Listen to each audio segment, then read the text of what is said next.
Yang Maha Kasih yaitu Allah, Allah pengasih pun bagiku.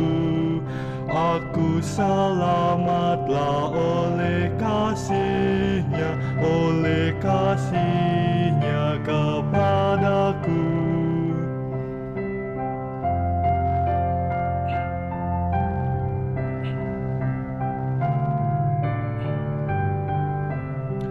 Sabda dan rohnya penuh anugerah, sabda dan rohnya mengundangku.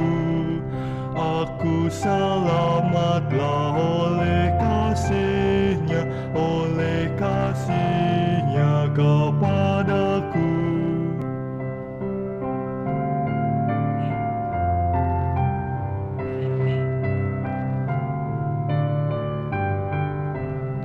Sabda kasihnya penawar haus, sabda kasihnya air hidupku. Aku selamatlah oleh kasihnya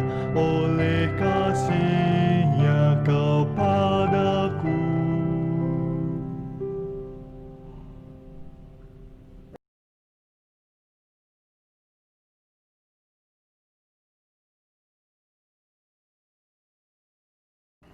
Bapak, Ibu, dan saudara-saudaraku, wilayah yang saat ini mempersiapkan diri untuk ikut PA, mari kita akan mengawali PA kita dengan berdoa. Kami bersyukur kepadamu Tuhan karena pada hari ini kami diberi kesempatan untuk membahas materi bulan katekese liturgi Sinode GKJ terkait dengan sakramen perjamuan dan sakramen baptis. Berkati pembicaraan kami pada saat ini, sehingga kami memahami makna sakramen dalam kehidupan kami. Terkhusus pada saat ini, kami akan melihat mengapa gereja kami, GKJ, memperbolehkan anak-anak ikut dalam sakramen perjamuan. Di dalam nama Tuhan Yesus, kami serahkan pemahaman dan diskusi kami. Amin. Bapak Ibu yang terkasih di dalam Kristus, hari ini kita akan melihat dan membicarakan mengapa Sinode GKJ memperbolehkan anak-anak ikut dalam sakramen perjamuan, di mana pada saat ini gereja kita telah memperbolehkan warga baptis anak ikut dalam sakramen perjamuan. Tentu ini punya alasan. Dan hari ini kita akan berbicara tentang hal itu. Saudara, semua Injil dan juga surat Rasul Paulus menekankan bahwa sakramen perjamuan bukan masalah individu, tetapi juga masalah hidup berjemaat. Dan kedua sakramen itu sudah dilakukan oleh gereja sejak awal, di mana dalam kehidupan bergereja saat itu, semua orang yang telah dibaptis, termasuk anak-anak, diizinkan ikut dalam sakramen perjamuan. Bahkan lebih daripada itu, di dalam perjanjian lama, anak-anak mempunyai tempat yang sentral dalam perjamuan Paskah. Sebab dalam tradisi perjamuan Paskah selalu diawali oleh pertanyaan seorang anak kepada ayahnya, "Bapak, mengapa kita harus makan roti dan sayur pahit ini?" Dari situlah kemudian seorang ayah menjelaskan sejarah. Disinilah sakramen perjamuan pada saat perjanjian lama, anak memiliki kedudukan yang penting.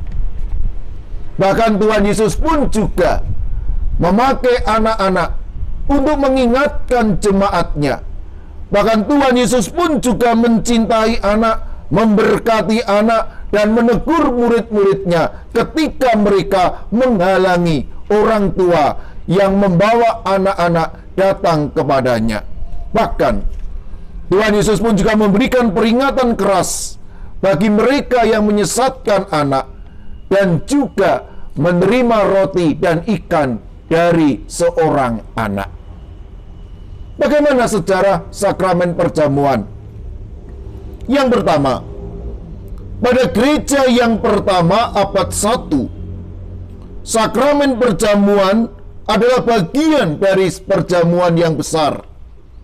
Tetapi pada abad yang kedua, sakramen perjamuan mengenang kematian Yesus. Pada masa-masa berikutnya, yaitu pada masa bapak-bapak gereja, baru muncul perbedaan pendapat.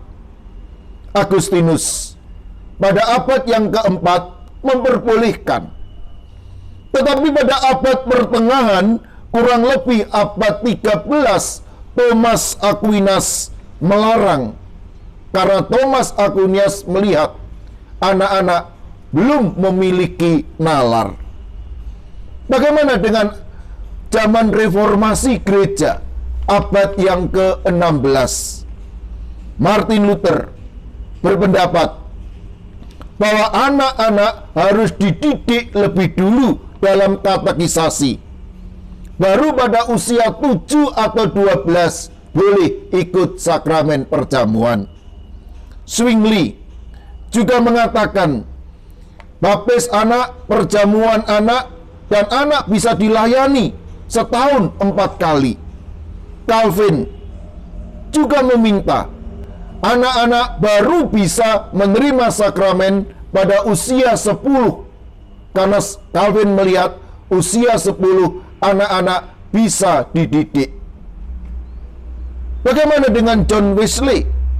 John Wesley malah mengatakan sakramen perjamuan adalah anugerah, tanda, dan simbol karya Kristus.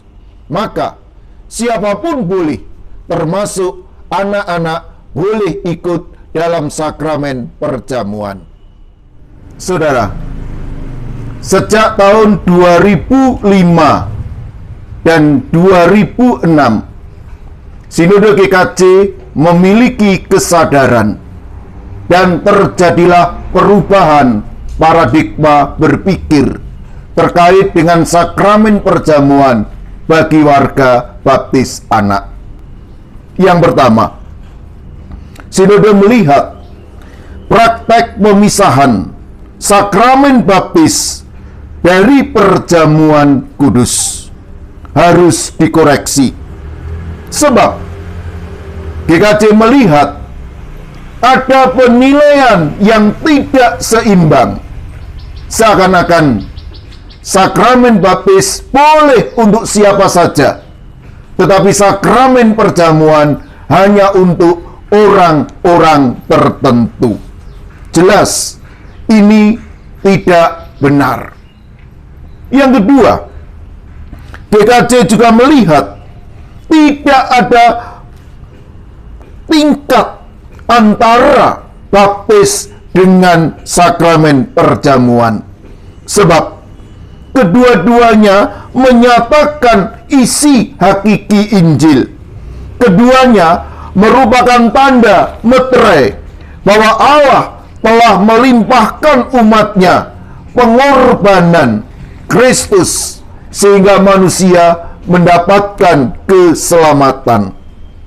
Kedua sakramen posisinya sama, sebab keduanya berbicara tentang kerelaan bertobat, kepercayaan akan Yesus sebagai juru selamat dan Tuhan, dan kesediaan sungguh-sungguh hidup menurut perintahnya.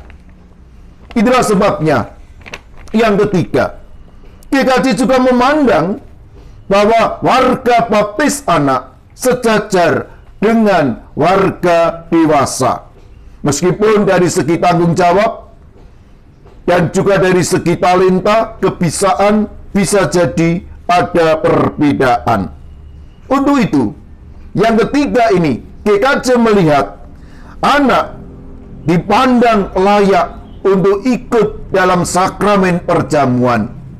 Karena sakramen perjamuan adalah pemeliharaan iman, maka siapapun, seseorang atau seorang anak pun layak untuk menerima pemeliharaan iman. Disinilah GKJ melihat bahwa kehidupan beriman harus saling dipelihara imannya dan dioptimalkan bagaimana pemeliharaan iman. Saudaraku, gereja perdana merayakan sakramen perjamuan berdasarkan pengalaman iman mereka akan Yesus Kristus. Dan ada 3 akar pengalaman pokok yang menetapkan pelayanan tersebut. Pertama, perjamuan makan Yesus bersama orang miskin dan berdosa sebagai tanda kehadiran kerajaan Allah. Yang kedua, perjamuan malam terakhir Yesus bersama murid-muridnya. Dan yang ketiga, perjamuan makan bersama Yesus yang bangkit dari kematian. Isi dari perjamuan-perjamuan tersebut adalah karya penyelamatan Allah di dalam Yesus. Di dalam perjamuan tersebut, Yesus hadir menciptakan persekutuan dengan orang berdosa. Ia menganugerahkan kepada mereka keselamatan, bukan kelak di dalam surga, tetapi mulai sekarang di dalam kehidupan dunia. Sakramen perjamuan adalah bagian kehidupan iman umat Kristen yang khas. Melalui sakramen perjamuan, umat mengungkapkan iman percayanya dan secara khusus bersekutu dengan Kristus. Oleh sebab itu, sudah sepatutnya anak-anak tidak dijauhkan dari sakramen itu, supaya mereka dapat belajar percaya, mengungkapkan iman, bersekutu dengan Tuhan sejak masa kanak-kanak. Mereka perlu diberi kesempatan untuk belajar sambil melakukan, mengalami, termasuk sakramen perjamuan di dalam hidup mereka. Sudah waktunya kita sebagai orang dewasa tidak meremehkan anak-anak. Bahkan sudah waktunya kita menghargai, memberikan tempat khusus kepada mereka sebagai generasi di masa mendatang. Anak-anak yang sudah dibaptis adalah bagian persekutuan Tuhan yang layak dan harus dipelihara imannya. Memang anak-anak harus memahami makna sakramen, tetapi untuk memahami butuh proses. Oleh karena itu, kita jangan menunda proses. Biarkan anak-anak mengalami proses, mengikuti perjamuan sambil dia belajar. Demikian saudaraku, PA kita pada saat ini. Mari kita buka dengan diskusi. Saya tunggu.